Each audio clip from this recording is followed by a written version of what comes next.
In chess, it is very important that you pay attention to the positions. Okay, that's a lot of what chess is about. It is a lot of obviously logic and trying to think ahead. It is also just understanding your position.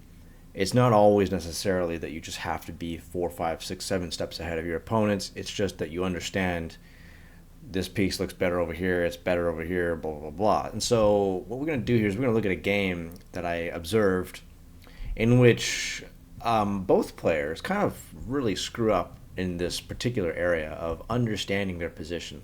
Now, of course, who comes out on top, you're going to obviously know because it's already spoiled in the title of the video. Black checkmates himself. So, now it's just a matter of, well, how is that going to happen? How can you checkmate yourself? Well, let me explain here. In this game, the two players here that I observed, they're kind of like in the 900 range, at least on this social chess app that I have. Although I think you honestly are going to have to, like, again, this chess app is just, you got to really kind of adjust that. It's more like in the 400s. Although I will say, maybe you'll give them a little bit of grace, maybe in the 6. Anyways, we're going to start with the King's Pawn opening. Very standard stuff. Okay, really great stuff. Now, this is what you see here is the Wayward Queen attack.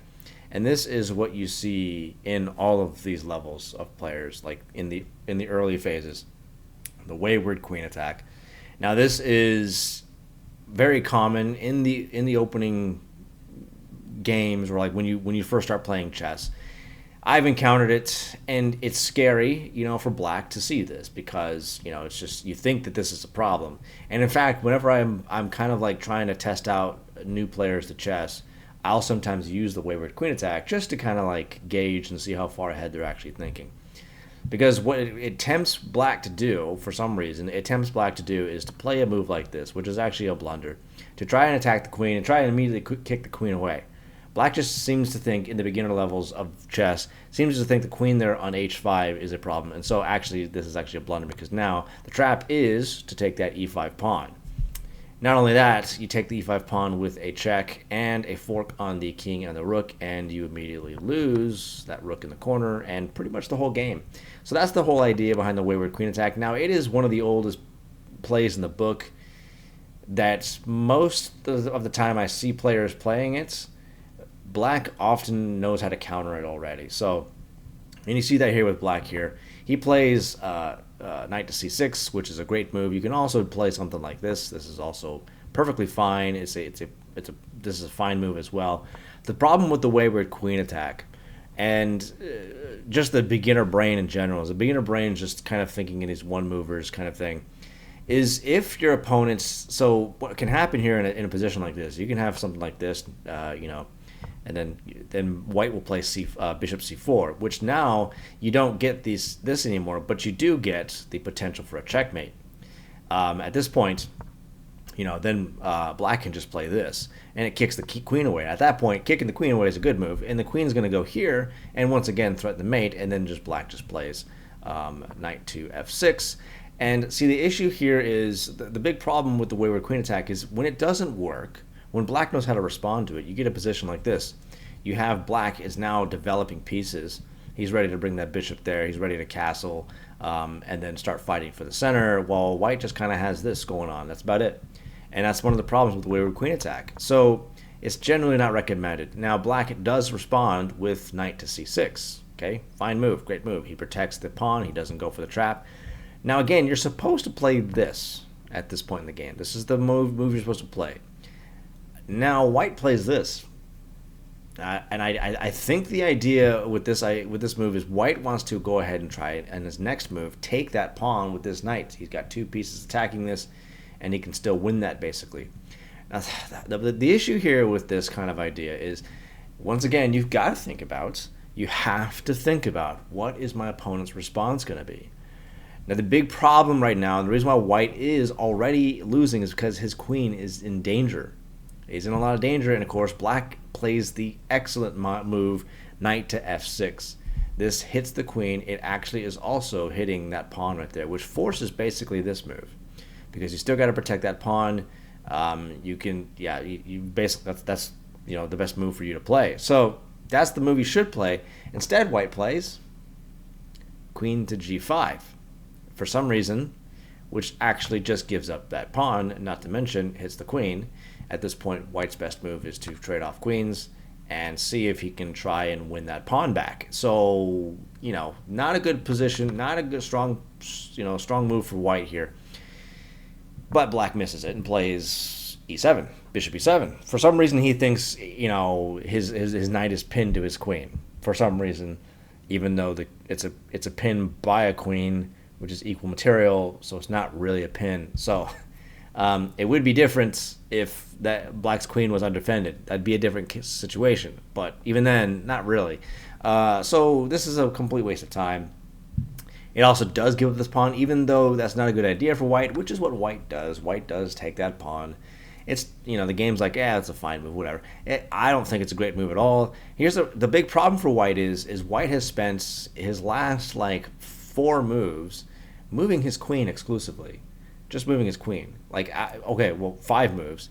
4 out of the 5 moves has just been his queen moving. So white's not developing anything. He's just not developing anything. So he thinks this is clever, but he just won a pawn. And this is one of the ways the beginner thinks. They just think, well, if I just win material, I'm winning the game. That isn't necessarily true.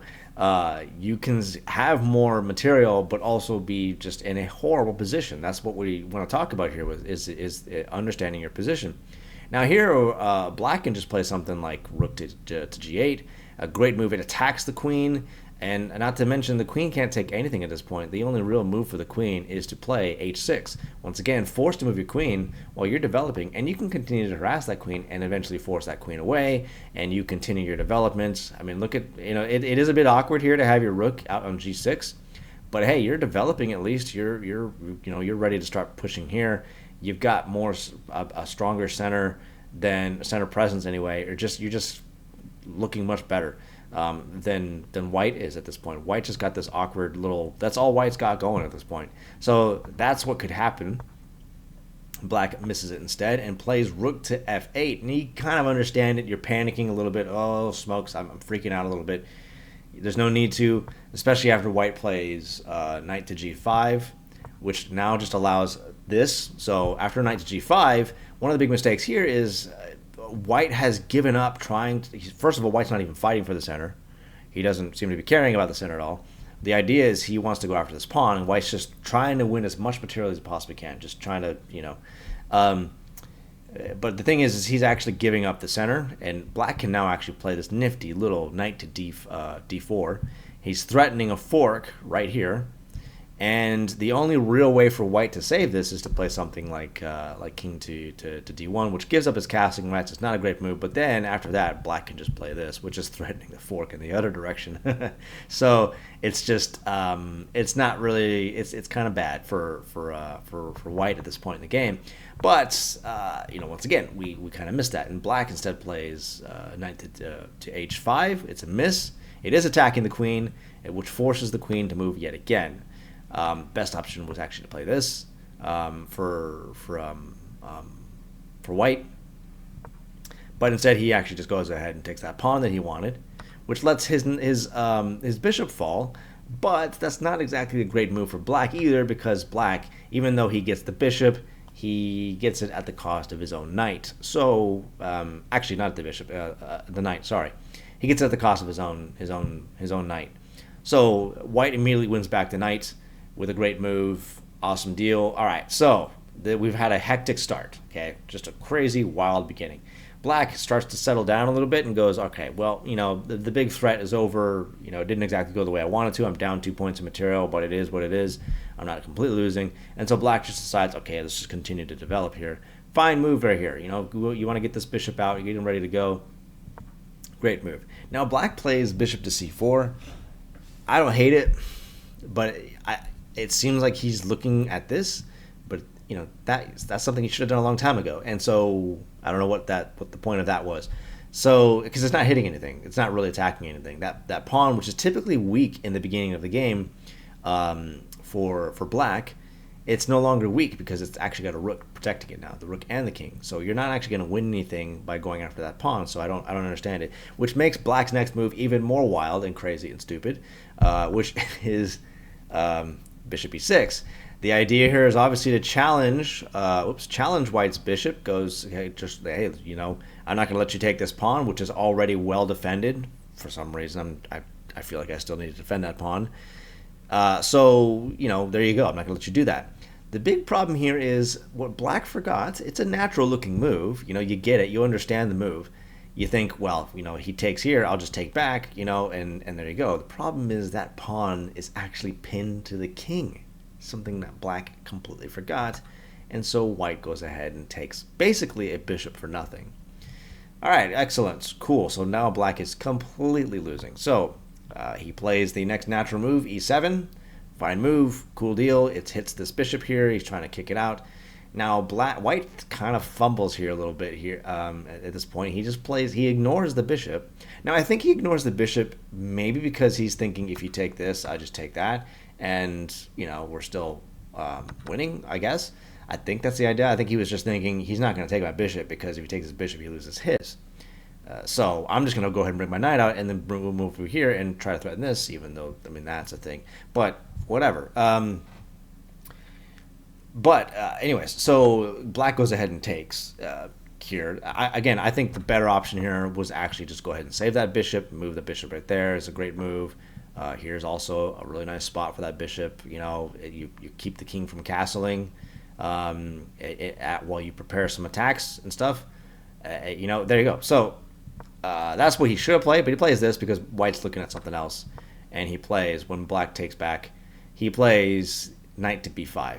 Now, again, you're looking at the fork. That's like, ooh, nice and juicy, right? Look at that nasty looking fork right there. The problem is you got to always think about when you make moves like this, you've got to think about what happens if my opponent sees the fork and decides to stop it. Like playing something like, this does undevelop your bishop to d8 a little bit, but you stop the fork, okay? Well, then what do you do now as white? See, it's just like a waste of time. It doesn't do you any good.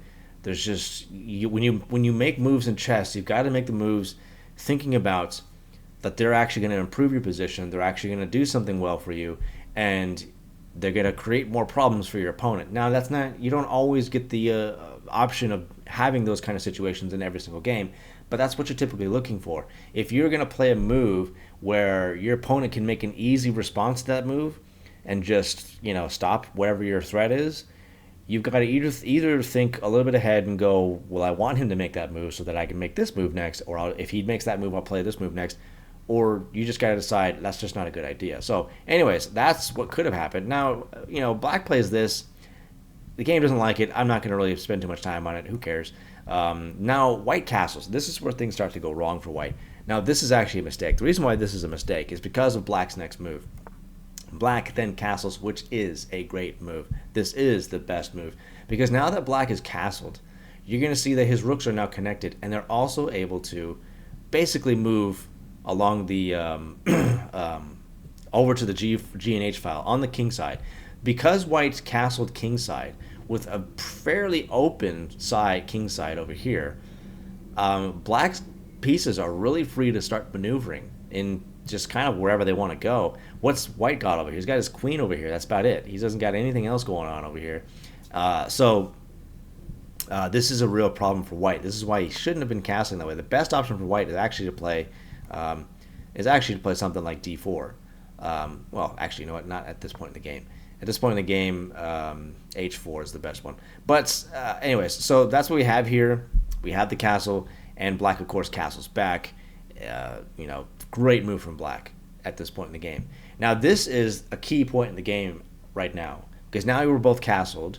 One's castle is better than the other one, much better. It's hard to imagine white being able to break through it. What white needs to start doing at this point in the game, he needs to start marching the pawns and kind of jagged, make his castle structure kind of more jagged, makes it harder to penetrate in through that.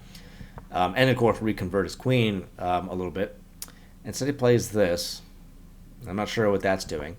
But black goes, who cares, and plays a great move. He plays rook to h8. He's setting that rook, first of all, here in the corner over here. A very nice spot for this rook, and he can eventually bring this rook over here. The queen has to move. White checks, fine, whatever, no big deal. We're just going to move out of the way, whatever. And then white just continues. I don't know what white is doing here. I've just kind of sat here on this move and wondering what in the world white is doing. Black plays a6, which is considered a great move. Now, one of the reasons why this is a great move, it does kick this knight, of course, but it also stops this pawn from whatever weird mischief that white is planning with it. A little torpedo, might say, trying to get underneath and through the screens, as it were.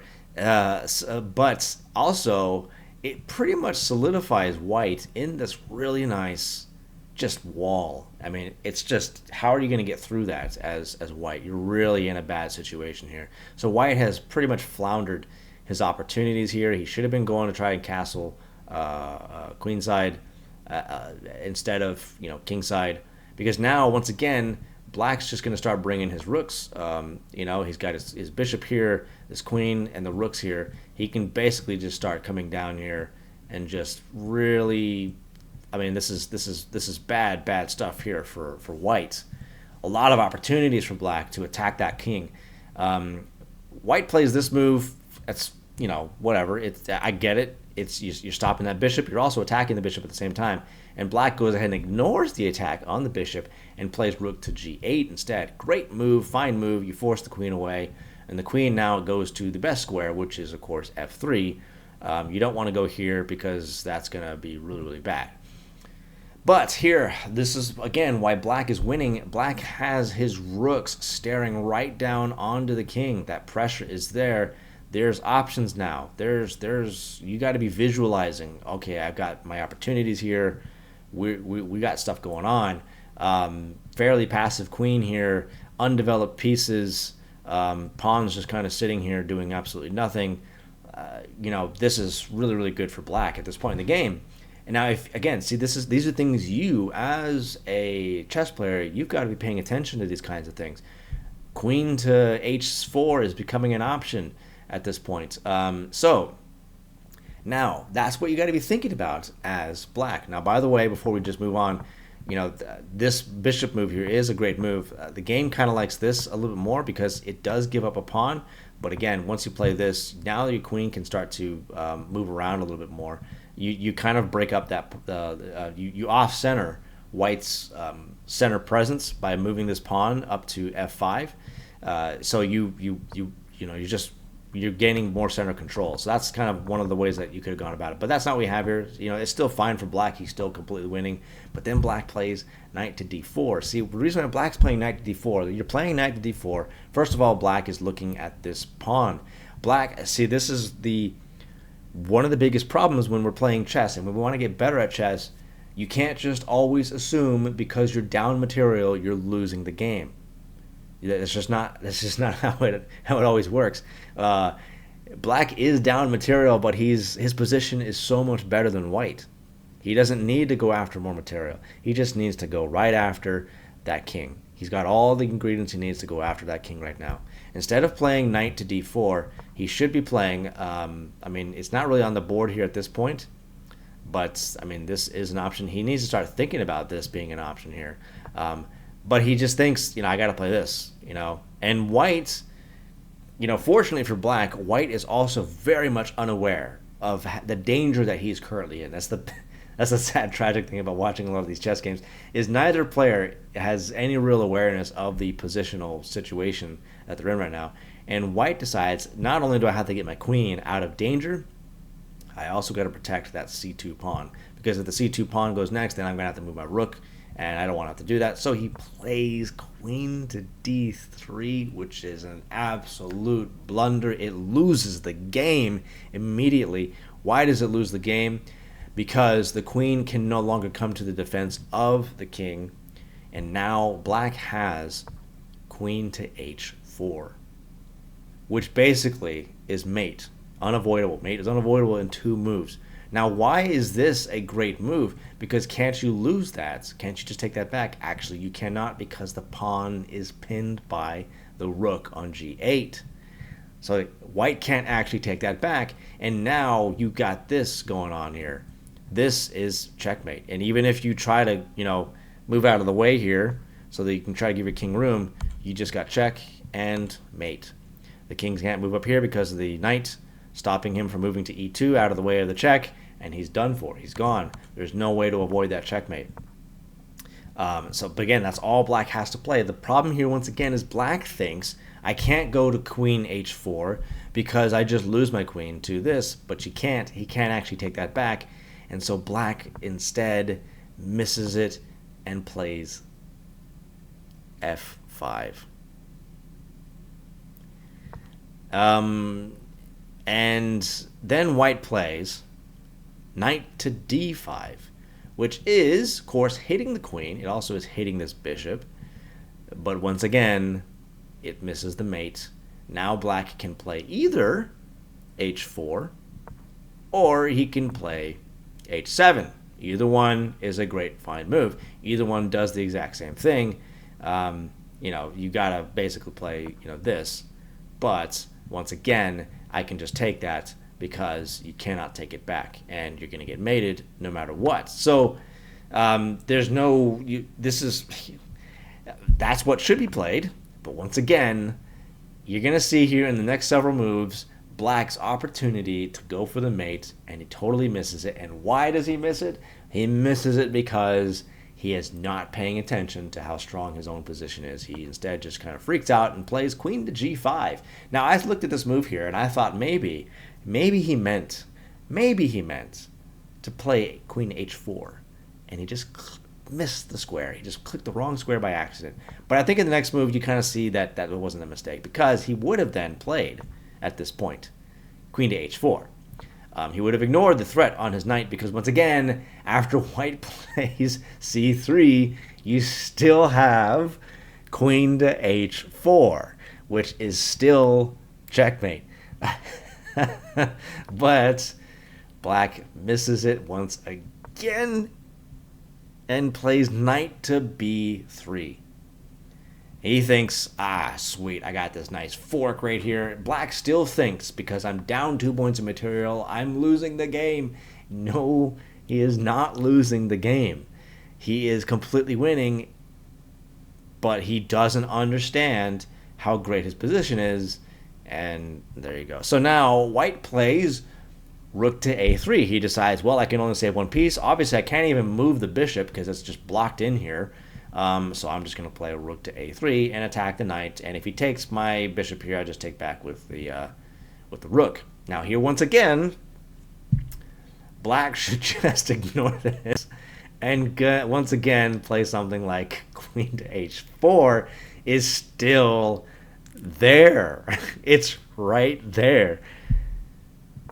And black decides, you know what? Hey, black goes with the standard chess rules, one of the nuanced rules, which is, knights and bishops are worth 3 points, equal material, but bishops are still worth slightly more than knights, so I'm going to take that bishop, and I'll now, even though I'm still going to be down 2 points of material, I'll be a little bit better. That's what black is probably thinking there. But, the thing about chess, I was thinking about this today. When it comes to chess, if you want to be a good player, learn the basic rules, the basics. Like I was just telling you, bishops are worth slightly more than knights. Don't double pawn, whatever. Those are the basic rules, okay? But if you want to be great at chess, ignore the basic rules. It's kind of one of those funny things, the dynamics of chess. Anyways, so white takes here, and black once again. Now, actually, there is not, after white takes. There is no more mate, because black can still play this, and it's still pretty powerful. Okay, but there's no actual mate, because now the king's going to go to f1, and if you check here, the king can actually escape to e2, because there's no more knight stopping him from moving away. So now white's got a little bit of breathing space, even though he's still completely losing. Black still needs to start taking advantage of his rooks here, which he doesn't want to do. That's just the problem here, is you're not visualizing the chessboard and what it will look like in a couple of moves later. You're just thinking of the immediate what you're seeing right here. And right now, Black is thinking in the immediate sense of, I, this isn't doing me anything. He's not even paying attention to those rooks over there. All right. Anyways, so Black decides to take here. Now, what Black wants to do is, because once again, Black is trying to win back some material here. So he wants the queen to take this, so then he can take that and threaten that rook right there. That's what he wants. And the queen goes for it, or White goes for it with the queen, and he takes that pawn. And this is, of course, a terrible mistake, because now what White can do in this position is White can actually just play b3 and completely ignore that rook. And this is a big, dangerous move. I'm not going to tell you why, because I don't want to spoil the ending for you, because it is having to do with something with the ending. But now, so this is a big, big mistake. It looks good, because, again, Black is just following all the fundamental basic rules of chess. And so is White. So White plays just rook to f1, and just because I got to get my rook out of danger, whatever. And then Black just thinks, okay, now I have a real opportunity to at least even out the material and therefore even out the game. That's what Black is thinking. And so he plays bishop to c1. Bishop c1, he's going, you're not going to take my bishop back because you just lose your rook. So I'm just going to go after that pawn. And so now White is thinking, okay, how do I, what do I do here in this position here? So he obviously, so he thinks, okay, I got to protect my pawn. I got to defend my pawn, So, he could try rook a2, right? That defends my pawn, sure. He obviously can't move the pawn forward because then he just loses the rook. So what he decides to do is he actually plays rook to b3. And he defends the pawn by rook to b3. Now, this is really, really important for us to understand at this point in the game. White's move here, rook to b3, it's purely reactive. That's the only, I'm sure if you asked White, hey, were you ever planning to go rook to b3, he'd probably tell you, not really. That was not really what I was thinking about doing, especially when you look at the way these guys have played this game. They're not visualizing, several moves ahead. If they are, their visualization is incredibly kind of shallow, I hate to say, but there's not really a whole lot of that going on. So he's not thinking, he wasn't planning on rook to b3 at all. It was just reactive. It was just purely, I had to protect my pawn, so I just played rook to b3. That's that's probably what you're going to get as a response. So that is the only reason why that rook is on b3 at this point in the game. That's the only reason why. Now, I make that point because what you're going to see here is Black then plays queen to g7, which is considered a blunder. Now, why is this a blunder? First of all, I mean, in practical chess, just loses the bishop. Okay. Yeah. Now, the other thing is because of what this actually technically loses a rook for Black. Now, why? Because what you're going to see in White's next move, oh my goodness, what a move this is. White's next move is knight to f6. Knight f6. Brilliant move. Why is this a brilliant move? Because it's just giving up a knight. He just sacked a knight, essentially. Just out of nowhere, just boom, there goes the knight. It's gone. And he is hitting a rook, but, obviously it's just an undefended knight. Now, in this point in the game, Black sat here. Let's flip the board here, okay? You're Black at this point in the game. And you just see that, okay? You just see that. You got to look at that and think, interesting. I wonder why he played that. Now, sometimes it's a complete mistake. Highly unlikely at this point in this position. So you've got to be thinking about why would he play that move. And Black did sit there and think about it for a moment. He did. He sat there for a moment and looked at that move and went, why did he do that? You've got to, when you see your opponent make a move like this, you got to sit there and wonder, What did I just miss? I'm missing something here. Something big here. And Black did, like I said, he sat there and he thought about it for a moment, and then just decided, I don't see no threats. That thing's gonna take one of my rooks, so I gotta stop him from doing that. And he took, and then got checkmated. You see what happened there? When White plays knight to f6, it is technically the loss of a rook because you cannot actually take this knight because it's a discovered attack. You're threatening mate in one. You have to play c6 and lose a rook. And now, not only are you down material, you are in fact losing the game at that point. I mean, there's like this. That's a possibility. You know, boom, boom. It's yeah. So basically, so what we learned here, that's the amazing thing about this game is Black basically checkmates himself because Black is just focused. He's so zeroed in on trying to win back material so he can feel comfortable in the game, and he ends up turning White into a reactionary player. White's just reacting to Black's moves, and he ends up unintentionally putting White in a position to get himself checkmated, and absolutely just falls for it and gets himself checkmated. And that's why, my friends, we have here Black checkmates himself. So anyways, I hope you enjoyed that. I will talk to you all in the next one. Bye.